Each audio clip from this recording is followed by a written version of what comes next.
এই পৃথিবীতে স্বৈরাচার শাসক ছিল ফেরাউন। জোরে বলেন কে? ফেরাউন। সারাটা জীবন মুসা আলাইহিস সালামকে জ্বালিয়েছে, স্বৈরাচার ছিল। আজকেও দেখতেছি বাংলাদেশে আমাদের লেডি ফেরাউন ছিল। ঠিক ফেরাউন যে কাজ করেছে, এই লেডি ফেরাউন বাংলাদেশে সেই কাজই প্রতিষ্ঠিত করেছে, সেই কাজই করেছে। ফেরাউন ক্ষমতা পাওয়ার পরে 4টা কাজ করেছিল। জোরে বলেন কয়টা কাজ? আজকে আমার দেশের লেডি ফেরাউন বাংলাদেশেও 4টা কাজ প্রতিষ্ঠিত করেছে। এক একটা ঘরের বেড়া, এক একটা ঘরের জানালা, আপনাকে এগুলা পালন করতে হবে। এই পৃথিবীতে যারাই শান্তির ঘর তৈরি করতে গিয়েছে, যারা শান্তির ঘরের আহ্বান করেছে, যত নবী রাসূল, প্রত্যেকটি নবী রাসূলকে শান্তির ঘরের আহ্বান দেওয়ার কারণে প্রত্যেকটি নবী রাসূলের উপরে জুলুম এসেছে। কথা বলেন ঠিক কিনা? এমন একজন নবী দেখাতে পারবেন না, শুধুমাত্র সুলাইমান আলাইহিস সালাম বাদে। কারণ নেতার ছেলে, রাজত্বর ছেলে রাজত্ব করেছে। সুবহানাল্লাহ। শুধুমাত্র আদম আলাইহিস সালাম আর সুলাইমান আলাইহিস সালাম, এই 2 জন নবী বাদে এমন একজন নবী দেখাতে পারবেন না যেই নবীরা শান্তির ঘর তৈরি করতে গিয়ে এই পৃথিবীতে জুলুমের মধ্যে পড়ে নাই। ঠিক কিনা বলেন? অত্যাচারিত হয় নাই, অত্যাচারের মধ্যে পড়ে নাই। প্রত্যেকটি নবী এবং রাসূল এই পৃথিবীতে জুলুমের মধ্যে পড়ে। ইয়াহদি মাইয়াশাউ ইলা দারিস সালাম ওয়া ইয়াহদি মাইয়াশাউ ইলা সিরাতিম মুস্তাকিম। এই পৃথিবীতে যারা শান্তির ঘর তৈরি করার জন্য যারা ব্যস্ত, আমি আল্লাহ পাক ওয়াহদি মাইয়াশাউ ইলা সিরাতিম মুস্তাকিম, তাদেরকে আমি আল্লাহ সঠিক পথে পরিচালিত করি। সুবহানাল্লাহ।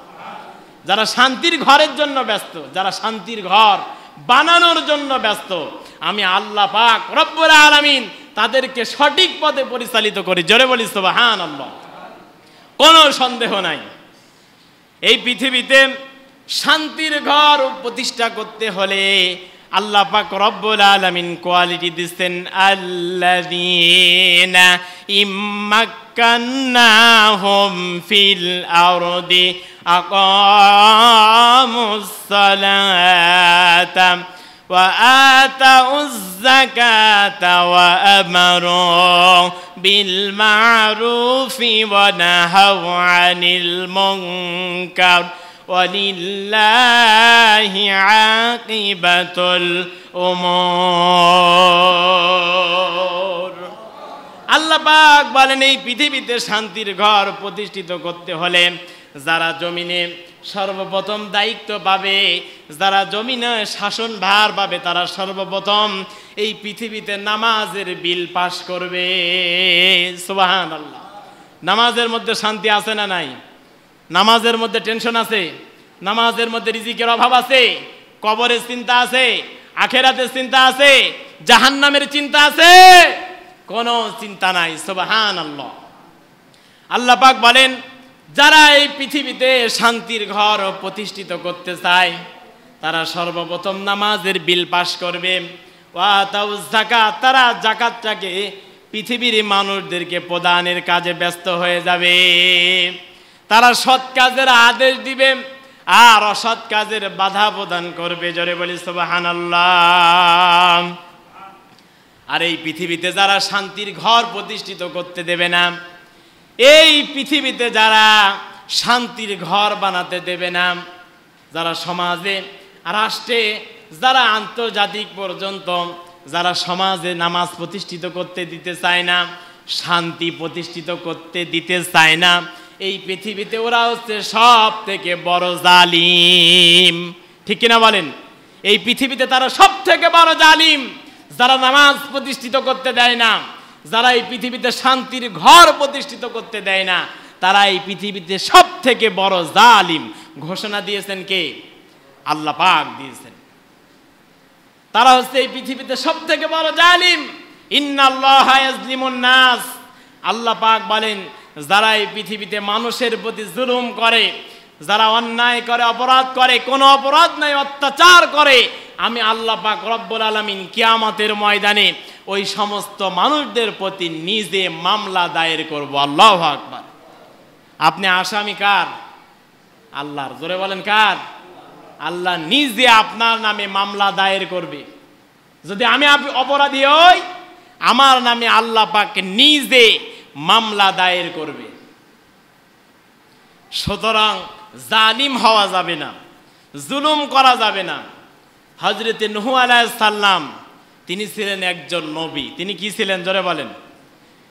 তিনি ছিলেন একজন নবী। এই পৃথিবীতে 950 বছর দাওয়াত দিয়েছে। জোরে বলেন কত বছর? 950 বছর। হযরতে নূহ আলাইহিস সালাম শেষ জাতির মানুষদের জন্য বদদুয়া করলেন। কি করলেন? জোরে বলেন। মানুষ যখন দাওয়াত দিতে দিতে আফসোস হয়ে যায়, আর পারে না, মানুষকে শান্তির পথে আনতে পারে না।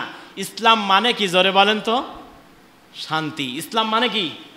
শান্তি। শান্তির পথে শান্তিকে প্রতিষ্ঠিত করার জন্য যারা আঞ্জাম দেয় না, কাজ করে না, একত্রিত হয় না, আল্লাহ পাক রব্বুল আলামিন তাদেরকে এই পৃথিবীতে জালিম বলে ঘোষণা করেছেন। এমনকি হযরতে নূহ আলাইহিস সালাম এই পৃথিবীতে তাদের জন্য শেষ পর্যন্ত বদদুয়াই করে ফেললেন। আল্লাহ পাক রব্বুল আলামিন সূরা নূহের ভিতরে 26-27 নম্বর আয়াতে বলেছেন, ওয়াকালা নূহুর রাব্বি লা তাযার আলাল কাফিরিনা লা تذر على الأرض من الكافرين ديارا إنك إن تذرهم يضلوا عبادك ولا يلدوا إلا فاجرا كفارا। হযরত নূহ আলাইহিস সালাম আল্লাহর কাছে বললেন, অকালা নূহুর রব্বি, আমার প্রতিপালক, হে আমার রব, আপনি এই পৃথিবীতে কাফিরদেরকে আর রেহাই দেবেন না। যাদের কাছে শান্তির দাওয়াত দিলাম, শান্তির ঘরের দাওয়াত দিলাম, শান্তির বাতরার দাওয়াত দিলাম, কিন্তু এই পৃথিবীতে কাফেরেরা তোমার আরো বান্দাকে পথভ্রষ্ট করে তাদেরকে জাহান্নামে নিতে চায়। সুতরাং ও আমার মালিক, এই মানুষদের প্রতি আমি নূহ বদদুয়া করলাম, এই কাফেরদেরকে একটাকেও আপনি ছাড় দেবেন না। আল্লাহু আকবার। নবী হয়ে বদদুয়া করেছে। আমরা তো করতেই পারি নাকি বলেন? আমরা তো করতেই পারি। যারা এই পৃথিবীতে জালিম ছিল, স্বৈরাচার ছিল, স্বৈরাচার শাসক ছিল, তাদের জন্যেও আমরা এই পৃথিবীতে বদদুয়া করতে পারি। এই পৃথিবীতে স্বৈরাচার শাসক ছিল ফেরাউন। জোরে বলেন কে? ফেরাউন। সারাটা জীবন মুসা আলাইহিস সালামকে জ্বালিয়েছে, স্বৈরাচার ছিল। আজকেও দেখতেছি বাংলাদেশে আমাদের লেডি ফেরাউন ছিল। কথা বলেন, লেডি ফেরাউন ছিল কি ছিল না? লেডি ফেরাউন ছিল। ঠিক ফেরাউন যে কাজ করেছে, এই লেডি ফেরাউন বাংলাদেশে সেই কাজই প্রতিষ্ঠিত করেছে, সেই কাজই করেছে। ফেরাউন ক্ষমতা পাওয়ার পরে 4টা কাজ করেছিল। জোরে বলেন কয়টা কাজ? আজকে আমার দেশের লেডি ফেরাউন, স্বৈরাচার শাসক শেখ হাসিনা, খুনি হাসিনা বাংলাদেশেও 4টা কাজ প্রতিষ্ঠিত করেছে। 1 নম্বরে কিতাবের শিক্ষা ফেরাউন সেই জামানায় তুলে দিয়েছিল। কথা বলেন ঠিক কিনা? কিতাবের শিক্ষা সেই সময় তুলে দিয়েছিল ফেরাউন। আজকেও শিক্ষা ব্যবস্থার মধ্য থেকে আমার নবী, বিশ্ব নবীর নাম পর্যন্ত তুলে দিয়ে হিন্দুদের গল্প ঢুকিয়েছিল এই লেডি ফেরাউন, খুনি হাসিনা। কথা বলেন ঠিক কিনা? স্বৈরাচার হাসিনা। 2 নম্বরে ফেরাউন সেই সময়ে যারা আলেম ছিল, কিতাবের আলেম ছিল, যে কি শিক্ষা ব্যবস্থার মধ্যে ভেজাল ঢোকাবো, শিক্ষা ব্যবস্থা তুলে দেব, ফেরাউন চেষ্টা করেছিল যাদের মধ্যে এই কিতাবের জ্ঞান আছে তাদেরকে এক এক করে ফেরাউন হত্যা করেছিল। বাংলাদেশের এই লেডি ফেরাউন, এই দেশের যারা সম্মানিত আলেম ওলামা, তাদেরকে ধরে ধরে জেলের মধ্যে বন্দি করে এমনকি ফাঁসির কাস্টে তুলে তাদেরকে ফাঁসি দিয়েছে। কথা বলেন ঠিক কিনা? ঠিক ফেরাউনি কায়দায়। জালিমের ছাড় নাই। জালিমের ছাড় আছে? জোরে বলেন। জালিমের ছাড় নাই। জালিমের ছাড় হবে না। জালিমের পক্ষে কথা বলা যাবে না। সেও জালিম হয়ে যাবে, সেও স্বৈরাচার হয়ে যাবে। কথা বলেন ঠিক কিনা? সংস্কার চলছে, আমরা দাবি জানাই আরো সংস্কার চলবে ইনশাআল্লাহ। আল্লাহর কাছে দোয়া করি, আল্লাহ এই জালিম যেন বাংলাদেশে আর কোনোদিন প্রতিষ্ঠিত না হয়। সবাই পড়ছে আমিন, সবাই পড়ছে আমিন। দেখেন তিনি কাজ করেছে কি?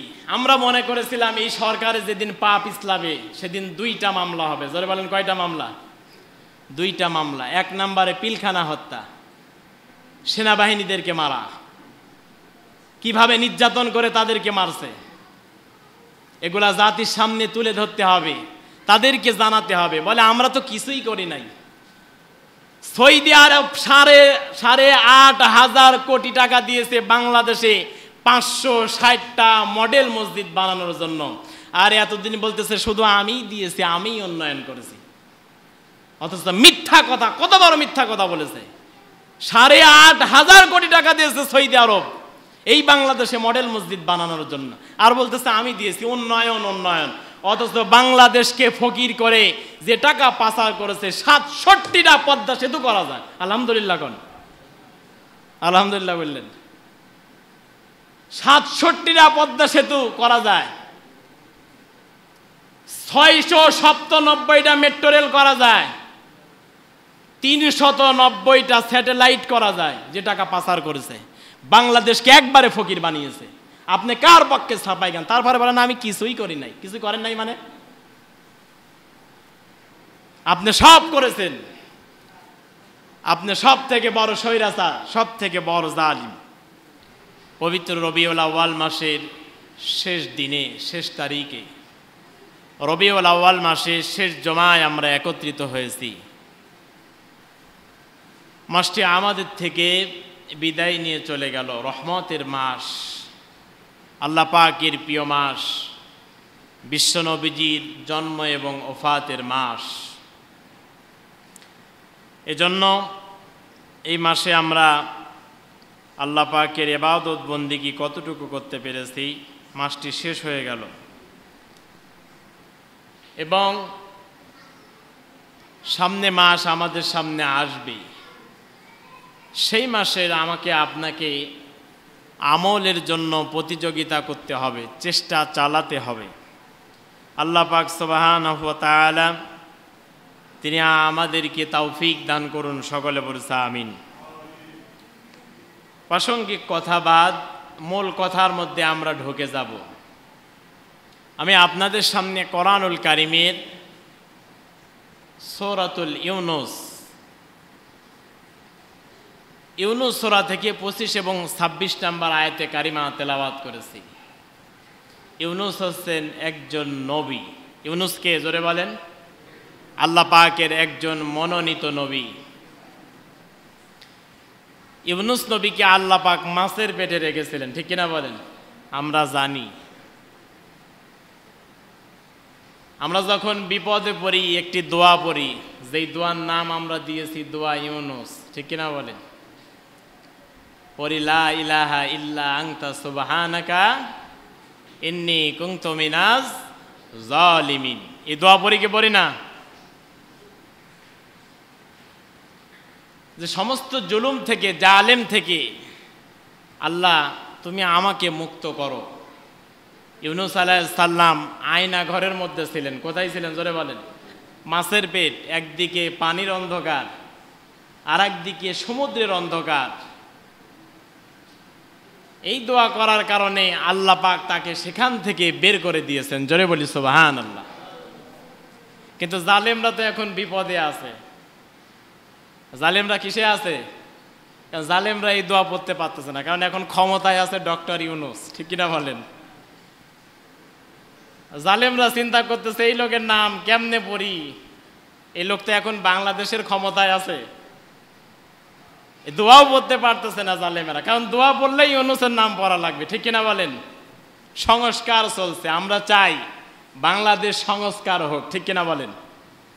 কারণ এই 16টি বছর যাবৎ যেভাবে জুলুম করে, অত্যাচার আর নির্যাতন করে মানুষদেরকে পাপিষ্ঠর মধ্যে রেখেছিল, মানুষেরা এই 5 তারিখের পরে কিন্তু এখন বুঝতে পারছে যে স্বাধীনতা কাকে বলে, ঠিক কিনা বলেন? পৃথিবীর ইতিহাসে কোনোদিন দেখি নাই যে দল করার কারণেও মানুষদেরকে গ্রেপ্তার করে। আপনারা দেখেছেন? আমাদের বয়স বা সমবয়সী যারা 26, 27, 28, 30 বছরের মধ্যে, ওরা দল সম্বন্ধে অত ভালো বোঝে না। ওরা মনে করে যে আওয়ামী লীগই ছিল, আওয়ামী লীগই আছে, ছাত্রলীগ ছিল, ছাত্রলীগও ছিল, মানে নিজের যে একটা স্বাধীনতা আছে এটা কিন্তু বুঝতো না, ঠিক কিনা বলেন? কিন্তু এখন স্বাধীনতা বোঝে যে মানুষের বাক শক্তি, কথা বলার শক্তির স্বাধীনতা কতটুকু গুরুত্বপূর্ণ মানুষেরা বোঝে কি বোঝে না? জোরে বলেন। বোঝে। যে ভাব প্রকাশ করতে পারতো না, এখন মানুষেরা সেটাও প্রকাশ করতে পারে, আলহামদুলিল্লাহ। আমরা তেলাওয়াত করেছি, আল্লাহ পাক বলতেছেন, আল্লাহু ইয়াদউ ইলা দারিস সালাম ওয়া ইয়াহদি মান ইয়াশাউ ইলা সিরাতিম মুস্তাকিম। আল্লাহ পাক বলেন, ও পৃথিবীর বান্দা বান্দিরা, আমি আল্লাহ পাক তোমাদের প্রত্যেককে আহ্বান করছি শান্তির ঘরের জন্য। জোরে বলি সুবহানাল্লাহ। কোন ঘর? জোরে বলেন। ইলা দারিস সালাম, শান্তির ঘরের দিকে তোমাদেরকে আহ্বান করছি। আমরা কি শান্তির মধ্যে আছি? জোরে বলেন। না অশান্তির মধ্যে? আমরা অশান্তির মধ্যে আছি। আল্লাহ পাক শান্তির ঘরের আহ্বান করছে। আল্লাহ পাক বলেছেন ইলা দারিস সালাম। আমরা জানি জান্নাতের 8টা দরজার নাম আছে, একটা দরজার নাম আছে দারুস সালাম, ঠিক কিনা বলেন? শান্তির ঘর। এই পৃথিবীতে আমরা অনেক জায়গায় দেখি মসজিদের নাম দেয় বাইতুস সালাম, মানে শান্তির ঘর, শান্তির জায়গা। অনেক জায়গায় জালসায় যাওয়ার পরে দেখেছি এই মসজিদের নাম বাইতুস সালাম, শান্তির ঘর। মসজিদ তো আসলেই শান্তির ঘর, ঠিক কিনা বলেন? শান্তির ঘর। কিন্তু মানুষেরা যখন এশারের নামাজ হয়, ফজরের নামাজ হয়, 5 ওয়াক্ত নামাজের আজান হয়, মানুষেরা শান্তির ঘরের দিকে আসে না, অশান্তির জায়গায়, যেখানে জুয়া খেলা হয়, তাস খেলা হয়, যেখানে সিটারি বাটবাড়ি মদের আড্ডা আর জুয়াখানা, সেখানে মানুষ অশান্তির জায়গায় পড়ে থাকে, ঠিক কিনা বলেন? ওই জায়গায় মানুষেরা পড়ে থাকে। তাহলে আপনি শান্তির ঘরের নাম আমি তো দেই নাই, দিয়েছে কে? জোরে বলেন। আল্লাহ পাক শান্তির ঘরের নাম দিলেন, আমাকে আপনাকে শান্তির দিকে আহ্বান করলেন। পৃথিবীর বান্দা বান্দিরা, তোমরা এই পৃথিবীতে শান্তির ঘরের দিকে আহ্বান করছি, তোমরা শান্তির ঘরের দিকে দৌড়াও। আমাকে আপনাকে আল্লাহ পাক শান্তির ঘরের দিকে আহ্বান করলেন, কিন্তু আমি আপনি শান্তির ঘরের দিকে যাই না, এই পৃথিবীতে অশান্তির ঘরের দিকে আমি আপনি দৌড়াচ্ছি। কথা বলেন ঠিক কিনা? শান্তির ঘরের দিকে ঘর আমাকে আপনাকে তৈরি করতে হবে। জান্নাতের ঘর আমাকে আপনাকে এই পৃথিবীতেই বানাতে হবে। এই পৃথিবীতে এমনও কাজ আছে যেই কাজ করলে পৃথিবীটাই মিনি একটা জান্নাত হয়ে যায়। সুবহানাল্লাহ। ছোট একটি জান্নাত হয়ে যায়, ঠিক কিনা বলেন? ছোট একটি জান্নাত হয়ে যায়। আমরা জানি ঘর বানাতে হলে সর্বপ্রথম ঘরের পিলার লাগে, খুঁটি লাগে। কথা বলেন ঠিক কিনা? আল্লাহ পাক রব্বুল আলামিন এই শান্তির ঘর বানানোর জন্য তিনি খুঁটি দিচ্ছেন 1 নম্বরের নামাজ। সুবহানাল্লাহ বলবেন না? একটা পিলারের নাম নামাজ, একটা পিলারের নাম হজ, একটা পিলারের নাম যাকাত, আর একটা পিলারের নাম রোজা। এই 4টা পিলার সর্বপ্রথম আপনাকে খাড়া করা লাগবে, দাঁড় করানো লাগবে। ঘর যদি আপনি তৈরি করতে চান, শান্তির ঘর যদি আপনি পৃথিবীতে স্থাপন করতে চান, সর্বপ্রথম ঘর তৈরি করতে হলে পিলার খাড়া করা লাগে। কথা বলেন ঠিক কিনা? আপনাকে সর্বপ্রথম শান্তির ঘর তৈরি করতে হলে এই 4টা পিলার, নামাজ, রোজা, হজ, যাকাত, 4টা পিলার তৈরি করতে হবে। 4টা পিলার তৈরি করার পরে ঘরের মধ্যে আপনি থাকতে পারবেন না। ঘরের যদি থাকতে হয় আপনাকে তৈরি করা লাগবে ছাদ অথবা 4 বা 2 ঠিক কিনা বলেন? আপনি ঘরের মধ্যে ঢুকতে পারবেন পিলার তৈরি করার পরে, কিন্তু ঘরের মধ্যে আপনি ততক্ষণ পর্যন্ত থাকতে পারবেন না যতক্ষণ পর্যন্ত না ঘরের মধ্যে আপনার উপরে ছাদ থাকবে। কথা বলেন ঠিক কিনা? এই ঘরের উপরে যে ছাদ, এর নাম হচ্ছে কালেমা। জোরে বলি সুবহানাল্লাহ। এর নাম কি? জোরে বলেন। কালেমা। কালেমার মধ্যে প্রবেশ করা লাগবে, কালেমার মধ্যে আমাকে আপনাকে ঢোকা লাগবে, কালেমার প্রচার আমাকে আপনাকে করা লাগবে। বসবাস করতে হলে, শান্তির ঘরের মধ্যে থাকতে হলে বসবাস করা লাগবে। এই পৃথিবীতে ওদের ঘরটা শান্তি হয়ে যায় যেই ঘরের মধ্যে নামাজ হয়, রোজা হয়, যাকাত হয়, হজ হয়, কালেমার চর্চা চলে, কালেমার দাওয়াত হয়। যেই ঘরের মধ্যে স্বামী যখন বাইরে থেকে ঘরের মধ্যে আসে, স্ত্রী আদর করে স্বামীকে ডাক দেয়। স্ত্রী শুধুমাত্র সুন্দরী হলে হবে না, স্ত্রীর চেহারা শুধু সুন্দর হলে হবে না, স্ত্রীর চেহারা শুধু সুন্দর হলেই হবে না, স্ত্রীর চরিত্র সুন্দর থাকা লাগবে। কথা বলেন ঠিক কিনা? যেই ঘরের মধ্যে স্ত্রীর চরিত্র সুন্দর, যেই ঘরের মধ্যে স্ত্রী পর্দায় থাকে, যেই ঘরের মধ্যে স্ত্রী নামাজি হয়, যেই ঘরের মধ্যে স্ত্রী দিনদার আল্লাহওয়ালা স্বামী পরহেজগার হয়, আল্লাহ পাক রব্বুল আলামিন এই পৃথিবীটাকে, তার একটি ঘরকে মিনি একটা জান্নাত বানিয়ে দিয়েছেন। সুবহানাল্লাহ। এমন ঘর আমরা তৈরি করতে চাই কি চাই না? জোরে বলেন। তাহলে এক একটা শব্দের যদি ব্যাখ্যা করতে যায় অনেক সময় লাগবে। আপনি পিলার দিলেন, এবার উপরে ছাদ দিলেন কালেমা। এইবার ঘরে আপনি থাকতে পারবেন না, শুধু ছাদ হলে হয় না, ঘরের বেড়া লাগে, ঠিক কিনা বলেন? তারপরে ঘরের জানালা লাগবে, যেই ঘরের মধ্য থেকে, শান্তির ঘরের মধ্য থেকে জানালা দিয়ে মিটি মিটি করে একটি জান্নাতি বাতাস আসবে, যেই বাতাসের মাধ্যমে আমার আপনার জীবনটা জোড়ায়া যাবে। সুবহানাল্লাহ। তাহলে ঘরে বেড়া তৈরি করতে হলে আপনাকে ইসলামী রাজনীতি করতে হবে, সমাজনীতি করতে হবে, অর্থনৈতিক দিকে তাকাতে হবে। দরকার আছে না নাই? এগুলা হচ্ছে এক একটা ঘরের দরজা। 2 নম্বরে, শাপলা চত্বরে রাতের অন্ধকারে হেফাজত মারার মামলা আপনার নামে হবে। কিন্তু আপনার নামে এখন যেটা দেখছি আয়না ঘর আপনি বানিয়েছেন, আপনার কোনো মামলা হওয়ার দরকার নাই, শুধু আয়না ঘরের কারণেই আপনার ফাঁসি হওয়ার দরকার। কথা বলেন ঠিক কিনা? আপনি তো থাকেন নাই সেখানে। এই আলেমদের আর্তনাদ, কোনো অপরাধ নাই, কোনো কিছুই নাই, ফাঁসির কন্ডেম সেলে রেখেছে। আমির হামজা বলতেছে আমার কোনো অপরাধ নাই, আমাকে সামান্য জেলের মধ্যে রাখলেও পারতো। একটা জেলের মধ্যে কাশিমপুর কারাগার, 3-4 গ্রাম মিলে একটা কারাগার।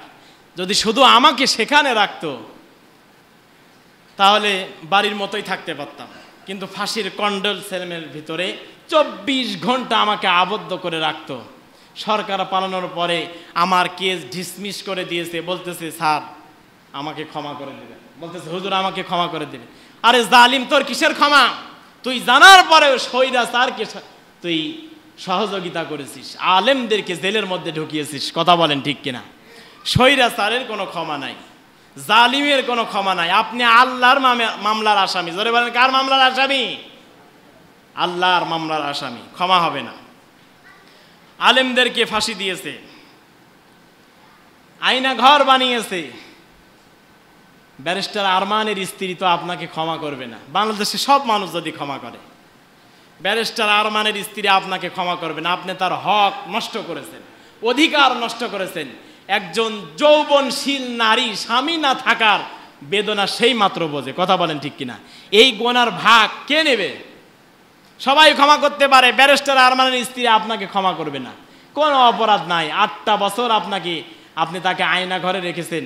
এমন কি জালিমের জালিম দেখেন, ব্যারিস্টার আরমান বলতেছে যে আয়না ঘরের মধ্যে যখন আজান হতো তারা আমার কানে গান লাগায় দিত। আল্লাহু আকবার, কত বড় জালিম। ঢাকা বিশ্ববিদ্যালয়ের সলিমুল্লাহ হলে 16টা বছর আজান হতে দেয় নাই। আল্লাহু আকবার। তারপরে আপনি এই জালিমকে সাপোর্ট করেন কিভাবে? মুসলমান হওয়ার পরে, ইসলামের মধ্যে প্রবেশ করার পরে 16টা বছর আজান হতে দেয় নাই। কত বড় স্বৈরাচার এই ছাত্রলীগের শয়তানেরা। 16টা বছর আজান হতে দেয় নাই মুসলমানের দেশে। নজরুল ইসলাম কলেজের নাম কেটে ইসলাম শব্দ বাদ দিয়ে শুধু নজরুল লাগিয়েছে। এ জাতিকে জানাতে হবে আপনি কি অপরাধ করেছেন, কত অন্যায় করেছেন, আপনাকে কেন জালিম বলা হয়। আওয়ামী লীগের নাম শুধু আওয়ামী লীগ ছিল না, আওয়ামী মুসলিম লীগ ছিল। আপনি মুসলিম শব্দ কেটে বাদ দিলেন। মুসলিমে আপনার এত চুলকানি কেন?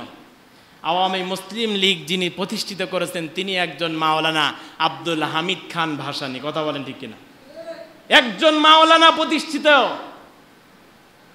আপনি মুসলিম শব্দ কেটে বাদ দিলেন, বললেন আমি কিছুই করি না। কুত্তার মাথায় মুসলমানের টুপি পরালেন, কুত্তার মাথায় মুসলমানের দাড়ি দিলেন, তারপরেও বলেন আমি কিছুই করি নাই। এই ছাত্রদেরকে আপনি খুন করলেন, একটা ছাত্রকে গুলি করেছে, এইটুকু কিচ্ছু নাই, এতটুকু কিচ্ছু নাই। আপনি দেখার পরে যদি, এই দৃশ্য দেখার পরেও যদি আপনি তার পক্ষে ছাপাই গান, তার মানে আপনার মধ্যে মুসলমানের রক্ত নাই, আপনার ভিতরে জালিমের রক্ত। কথা বলেন ঠিক কিনা? সুতরাং আমাকে আপনাকে শান্তির ঘরের দিকে আগাতে হবে। জালিমের পক্ষে ছাপাই গাওয়া যাবে? যাবে কি? জোরে বলেন। যাবে না। আমাকে আপনাকে শান্তির ঘরের দিকে আগাতে হবে। আর এই শান্তির ঘরের দিকে, শান্তির ঘর প্রতিষ্ঠিত করতে গেলে আমাকে আপনাকে জালিম বাধা দেবে। জোরে বলেন, কে বাধা দেবে? জালিম বাধা দেবে। যেমন বিশ্ব নবীজিকে বাধা দিয়েছিল আবু জাহেল। জোরে বলেন, কে দিয়েছিল? আবু জেহেল। আবু জেহেল বদরের ময়দানে কাবার পাশে নবীজি আমার দাঁড়িয়ে আছেন, এমন সময় সূরা আর রহমান নাজিল হচ্ছিল বিশ্ব নবীজির প্রতি। নবীজি আমার বললেন, ও আমার সাহাবীরা, সূরা আর রহমান তেলাওয়াত করে আমাকে কে শোনাতে পারবে? একটু শোনায়া দেখাও তো। আব্দুল্লাহ ইবনে মাসউদ, তার কণ্ঠটা ছিল অনেক সুন্দর। সুবহানাল্লাহ। বিশ্ব নবীজির কণ্ঠটা কত সুন্দর ছিল। নবীজি যখন কোরআন তেলাওয়াত করত, কাফেররা পর্যন্ত নবীজির তেলাওয়াত শুনতো। সুবহানাল্লাহ। আজকেও যখন কোরআনের তেলাওয়াত হয়, কোরআনের তাফসির হয়, হিন্দুরা খ্রিস্টানরা মাহফিলে চতুর্পাশে দাঁড়িয়ে থাকে আর তারা কালেমা পড়ে মুসলমান হয়। সুবহানাল্লাহ বলবেন না? আল্লাহর কোরআনের ভিতরে কি মর্যাদা, কি শান্তি আল্লাহ পাক রেখেছেন, কি তৃপ্তি আল্লাহ পাক রেখেছেন। জোরে বলি সুবহানাল্লাহ। হযরত আব্দুল্লাহ ইবনে মাসউদ বললেন, ইয়া রাসূলুল্লাহ, আমি তেলাওয়াত করে শোনাতে পারবো। আব্দুল্লাহ ইবনে মাসউদ তিনি কোরআন থেকে তেলাওয়াত করে শোনাচ্ছেন। হঠাৎ করে আবু জেহেল দৌড়িয়ে এসে আব্দুল্লাহ ইবনে মাসউদের কানের ওপরে এক ঠাসি দিয়ে আঘাত করেছে। আল্লাহু আকবার। সঙ্গে সঙ্গে আব্দুল্লাহ ইবনে মাসউদ সেন্সলেস হয়ে মাটির ওপরে পড়ে গিয়েছে। আব্দুল্লাহ ইবনে মাসউদের কানটা ফেটে গিয়েছে। আব্দুল্লাহ ইবনে মাসউদ রাদিয়াল্লাহু তাআলা আনহু তিনি আর কানে শোনেন না।